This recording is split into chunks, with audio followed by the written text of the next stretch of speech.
Good morning. Welcome to Let's Get Growing. We're at the end of April. It is a beautiful day. Finally, we got sun and we have warm weather with it, but we're still in April. We're still very early in the season. Our hellebores are still in full bloom. Our earliest of bulbs have finished, and we're just sort of coming into the start of daffodil and tulip season. But we're going to be looking at some perennials this morning, one in particular. Right now is a fantastic time to be digging, dividing, moving, summer blooming, fall blooming perennials. If you get to them now at this time of the year, they're really easy to manage because they're barely started growing. You can tackle them in a couple of different ways to propagate them, and we'll look at that. But by moving them now, so things like summer phlox, echinaceas, asters, pretty much anything that blooms from kind of midsummer on, you can move them now and they won't even know that they've been moved. So it's a great time to get it done. You know, we got a few weeks still before we really get into the warmer, consistent weather. So the ground is still a little cool. It's a great time to do it. So we're going to look at a plant here. We've been renovating this garden bed. Or you move it over here. We've been renovating this garden bed, and we started last year in the fall. This was a mass from behind where I'm standing out to the far end, and this whole area here was just covered in summer phlox. And while it was beautiful when the phlox were blooming, it was a little bit too much. So we ripped all the phlox out with one exception.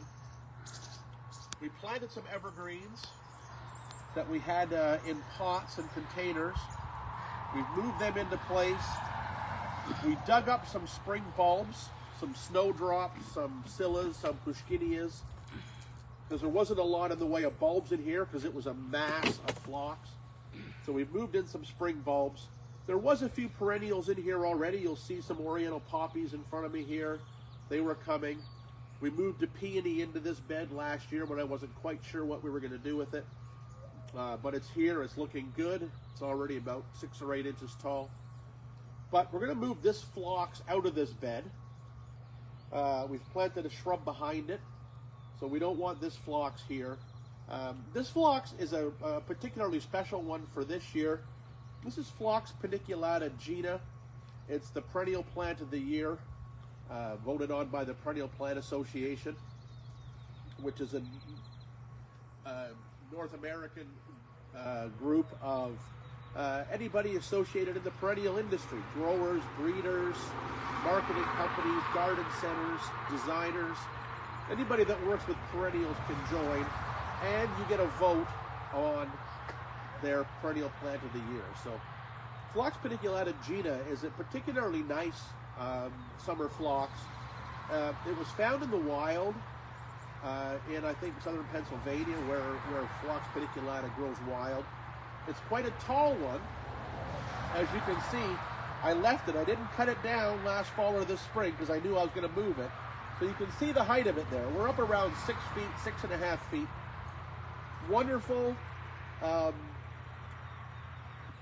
lilac-y purple flower.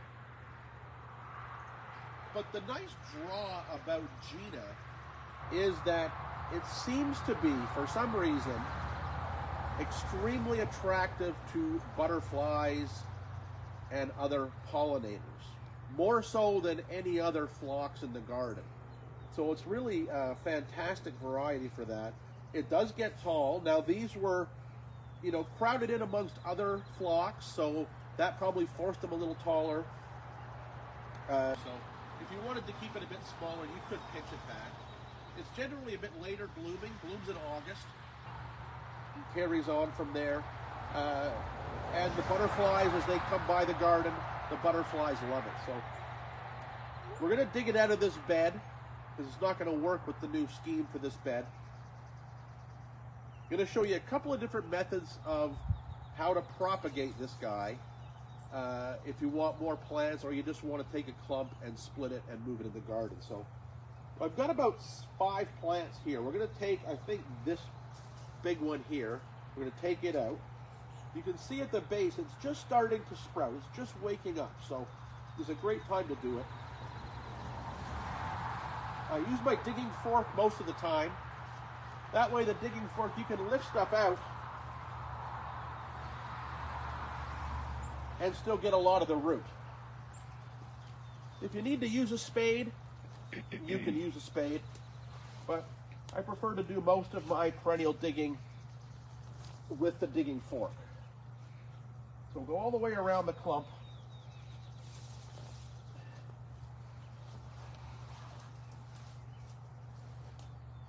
We're a few inches out from the edge of the clump, which is fine, because we're not going to cut off a lot of root. We'll get down underneath. Get those 2 clumps that have kind of grown together separated apart.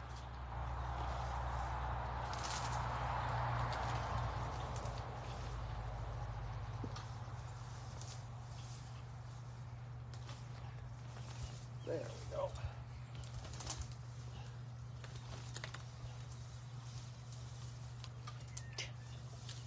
And there we go. Oh, Lupin's helping us clean up the steps. That's good. So I'm going to lift this up onto the bench here. I'm going to bang off the excess soil for what we're going to do.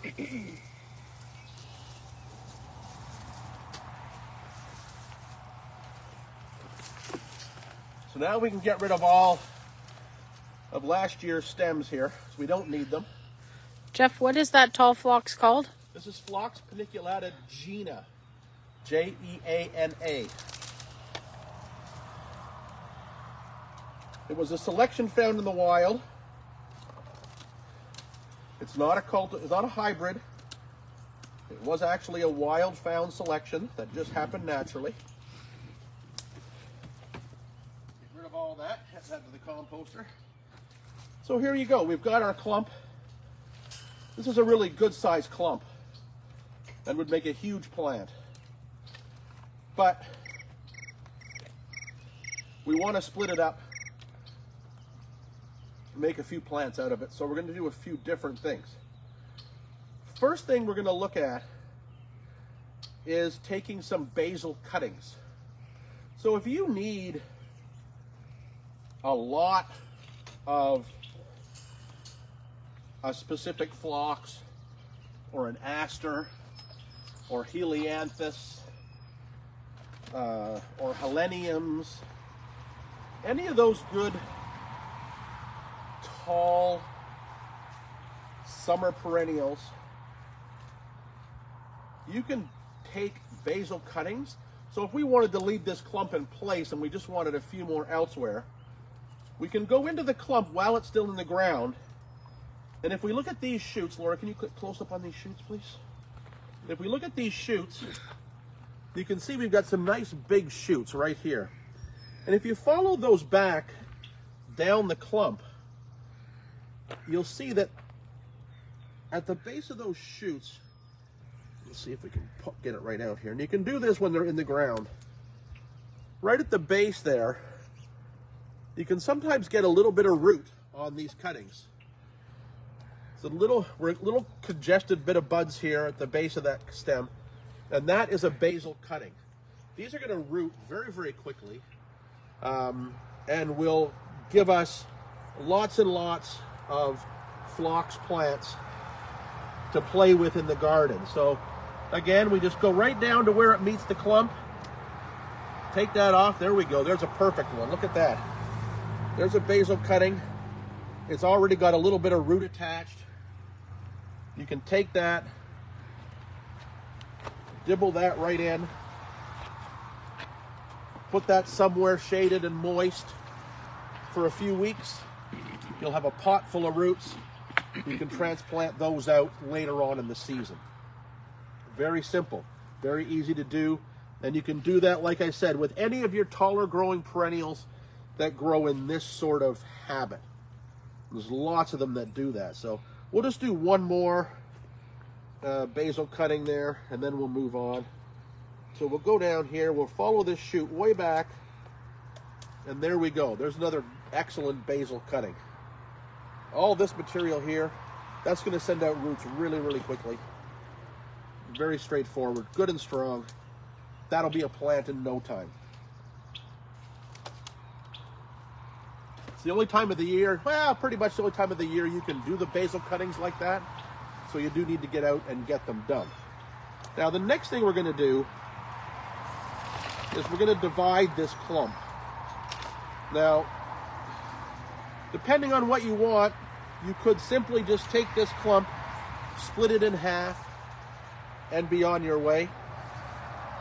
You can do that with your digging fork. You could easily just put your digging fork in. Look for natural divisions. It's a natural division sort of right here, maybe one right here. These will come out as easy clumps. So I'll do that quickly. Sometimes works better with two digging forks, but we'll just use the one for now.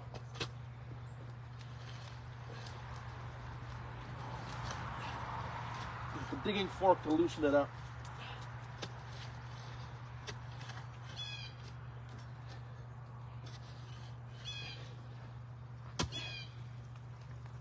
And then I think we'll use our homey digger here. We'll get in there and work at splitting the rest of that apart. Very dense rooted phlox, quite a stout rootstock. But again, these guys aren't going to know they were moved. There we go. There's another huge plant of summer blooming phlox to get into the garden. Now, if you wanted to take it further, we could easily divide this clump into 1, 2, 3 big clumps. Or, if you really love this plant and you wanted a big space for it, you could take it even into smaller pieces. And I'll show you right here. Right out on the outside edge here, we've got a nice growth here, and you can actually see that it's almost coming loose already. We can probably get right in there with our hands and just loosen that piece out. And there we go. That is a Phlox paniculata right there. 1, 2, 3, 4, 5 shoots at least. That's going to be a big, big plant this year and flower and be great. Now, when you get more into the center of these clumps, it's sometimes not a bad idea to get your hose out, get a blast of water,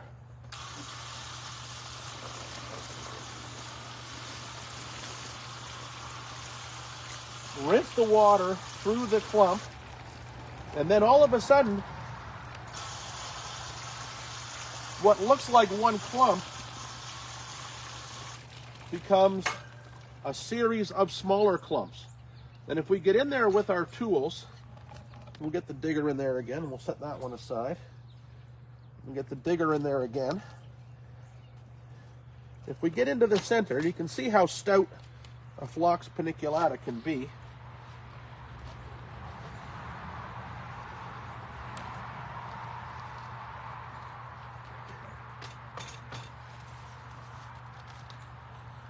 But once you get in there and get the crown sort of split, you can then go in further using your water to get the size pieces you want. There's another good sized clump, but guess what? We can even work that down. There's another perfect clump, 4 or 5 shoots, another perfect clump, another perfect clump, or maybe even 2 right there. And we've barely touched the main clump. So you can do this with anything that blooms midsummer into fall. You do it in the spring, you won't have any issues. If you have these late summer bloomers and you want to move them later in the season, you can do that, and you can divide them then too, but doing it at this time of the year is really great. You can get lots of plants, and they'll put on a show this year without having to worry. If you've got spring bloomers, things like primulas, Brunnera? hellebores, brunnera, anything like that, you're going to do those after they bloom, or even into autumn. So we'll come to those again later on in the season, but for now, this is the time to get out and get your summer bloomers dug, divided, replanted, moved around anywhere you need. We got any questions this morning? Just a question about the Brunnera. Brunnera, so Brunnera, yeah, that's a wonderful If you could plant. dig and divide it the same way at this time. Brunnera, you almost right after they bloom, let them do their bloom. Then you can dig the clumps and split them up exactly how I've just shown you. A lot of those spring bloomers, you don't need to wait till fall necessarily. They'll come along really well right after they bloom, because usually right after they bloom, they're in the mode of putting on a lot of new growth, right? So that's kind of how their life cycle is. They come up, they put their initial strength into bloom, then they want to grow.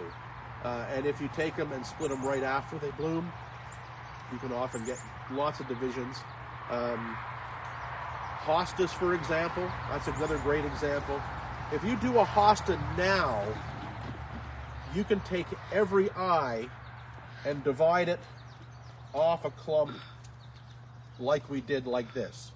If you do it later in the season, you may not have access to the small eyes on a hosta, and you can get bigger divisions but fewer. So if you want to do your hostas, now is the time to do it. It's great. If you can see them just poking their noses out of the ground, dig them, dig a chunk off. You don't have to dig the whole clump, just dig a chunk off, and then rinse it all out, rinse the soil out so you can see what you're doing, and you can divide off lots of shoots with roots, and they can be planted out and they'll come along fantastically well. So Sophie has 3 very big Buddleia Grand Cascade shrubs, showing lots of growth high up on the branches due to the mild winter. To prune or not to prune? you know what? I would still prune them, I think. If you have 3, you might want to try an experiment. See what happens to the one. Prune it lightly. See what happens to it. But you know, even in England, where butterfly bushes will stay alive right to the tips, they often cut them back heavy to get nice, compact, heavy blooming clumps, as opposed to longer, spindly growth. So I would still be cutting them back, even though you've had live growth this year out at the tip of the branches. I'd still cut it back. Just as a comment, the same thing is with Sophie's roses, but she's decided to leave them and not prune them, and she'll let everybody know how that goes. Well, with the roses too, that's another whole example. You know, often we're forced to cut roses back to short stems because they get killed back. In a year where they don't, we could take a little lesson from how they grow roses in a lot of the most famous gardens in England. Take some of those longer stems, bend them over, and if you bend them, the roses fear that their stems are going to get broken or they're damaged in some way, and they'll often send up a ton of shoots across the top of the bend, and all those shoots will bloom. That's how Sissinghurst makes their wonderful mounds of roses. So give that a try if you've got roses that have long, live stems this year, and see what happens. Great year to experiment. We had a mild winter. Lots of things come through differently than normally do for us. So it's a great year to have some fun and try new things. Michelle is looking for a compact flowering shrub to plant by the house. What is your opinion on Abelia kaleidoscope? Depending on where you are, Abelias are excellent shrubs. I would want to be in a zone 6 or warmer, probably.